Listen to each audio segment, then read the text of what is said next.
Betul lemas, nggak masuk makan. Kayaknya sih dari nggak masuk makan 3 hari kemudian kakekku meninggal dunia.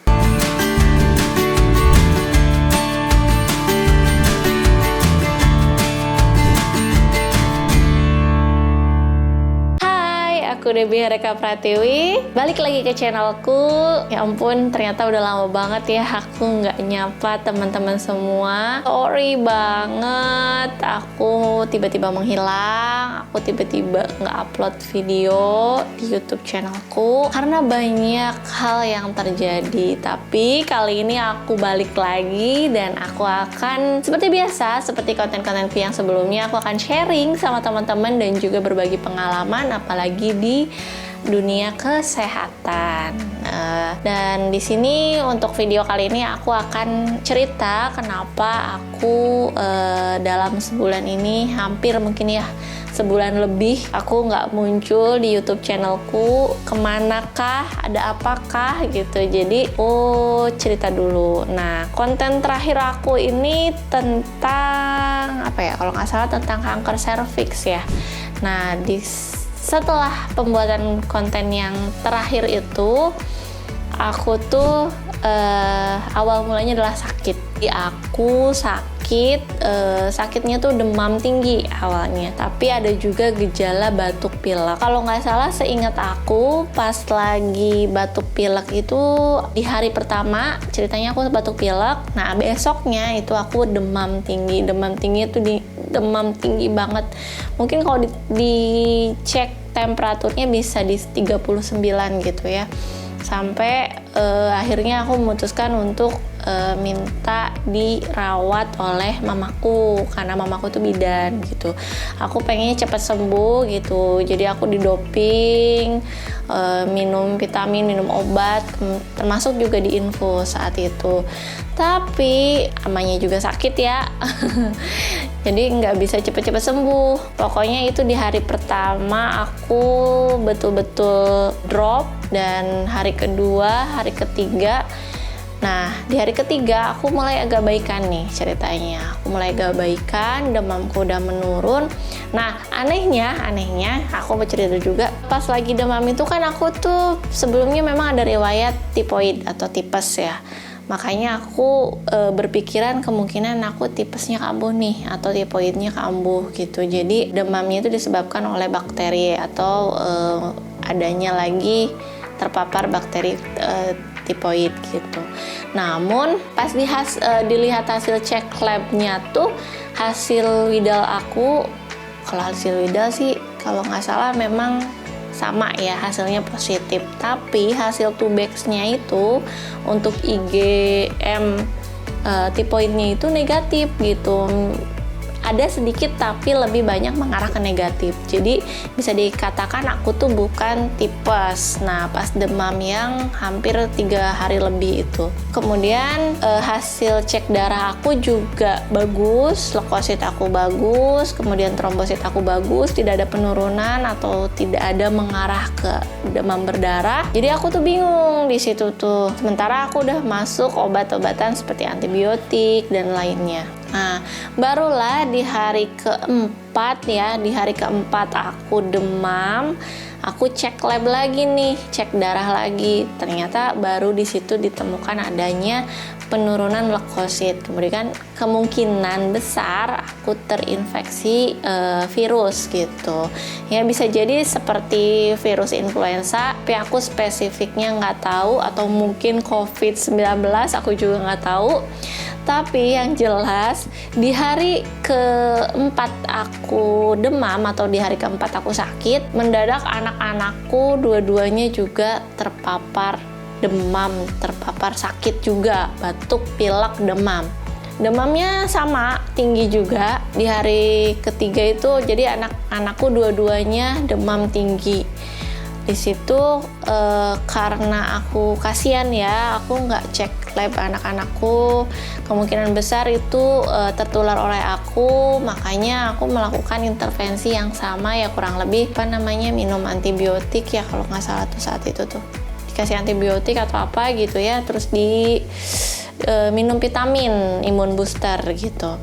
Dan setelah anak-anak aku sakit itu, kemudian yang sakit lagi itu ada mamah dan papaku. Mereka dua-duanya juga ikut sakit dan gejalanya sama, batuk, pilek, demam. Aku tuh udah curiga apakah ini COVID yang varian sekarang gitu, yang sekarang lagi viral. Aku juga nggak tahu deh, karena memang kita nggak cek swab atau nggak cek antigen. Tapi kita tuh sekeluarga gejalanya sama, demamnya sama, sakitnya, lemesnya, ngilu-ngilunya, nggak nafsu makan gitu ya. Dan yang terakhir di keluarga aku sakit itu adalah kakekku. Kakekku juga sama terkena juga sakit yang serupa. Satu-satunya orang yang tidak terpapar sakit adalah suamiku. Alhamdulillah ya. Mungkin Allah baik ya. Dia sebagai penjaga dan juga membackup kita karena semuanya tuh sakit. Oh iya, termasuk pengasuh dan pembantuku juga ikutan sakit. Jadi kita di rumah benar-benar semuanya sakit. Aku sakit, pengasuhku sakit, makanya nggak masuk beberapa hari, dan anak-anak akhirnya mau nggak mau diurusnya sama kita yang lagi pada sakit. Tapi ada suamiku satu yang enggak.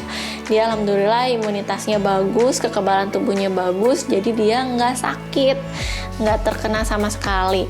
Alhamdulillah banget, makanya yang ngurusin kita, yang ngasih makan kita, terus yang handle anak-anak kalau ke mandi, kalau ke toilet dan sebagainya gitu. Karena habis sakit ini memang kalau nggak salah seingat aku demamnya tuh cuman sekitar 5 hari. Setelah itu tuh nggak demam, tapi lemesnya, aduh, pemulihannya tuh lama. Lemes, terus mungkin efek mualnya masih ada, kemudian juga nggak nafsu makan, mulut tuh kayaknya tuh pahit banget rasanya. Ya itulah ujian aku. Jadi kalau nggak salah sih di total-total dari mulai aku sakit sampai terakhir semua keluarga aku sehat itu kurang lebih 2 minggu. Ya 2 minggu. Cuman kalau secara kehadiran aku di minggu kedua itu aku masuk. Karena kan mungkin ya aku kerja di puskesmas, nggak enak juga sama teman-teman juga semua, dan memaksakan untuk tetap masuk gitu. Jadi 1 minggu aku bener-bener full nggak masuk. Di minggu selanjutnya aku masuk, masih dalam tahap pemulihan, tapi aku tetap kerja gitu. Nah, selain itu juga ketika aku masuk tuh di puskesmas sendiri, itu tuh banyak banget pasien-pasien yang gejalanya serupa dengan aku. Itu batuk, pilek, demam. 3 itu, batuk, pilek, demam. Dan juga kalau lihat dari hasil laboratoriumnya, karena kan rata-rata diperiksa darah rutin dan widal, itu semuanya bagus, tidak ada mengarah ke indikasi infeksi atau apa. Cuman yang anehnya tuh si gejala itu tuh pada muncul dan ada demam gitu ya. Aku juga entah sampai sekarang masih tanda tanya ini tuh kenapa, sakit apa gitu. Tapi ya kita sebutlah influenza mungkin ya. Dan setelah 2 minggu kita recovery, yang tidak membaik itu cuman kakekku. Jadi kakekku ini mungkin memang sudah lanjut usia, jadi recovery-nya cukup lama. Dan setelah sakit itu betul-betul lemas, nggak masuk makan. Kayaknya sih dari nggak masuk makan 3 hari kemudian kakekku meninggal dunia. Jadi ya gitu ya, aku karena kakekku ini adalah satu rumah ya sama kita semua, jadi ya bener-bener deket lah.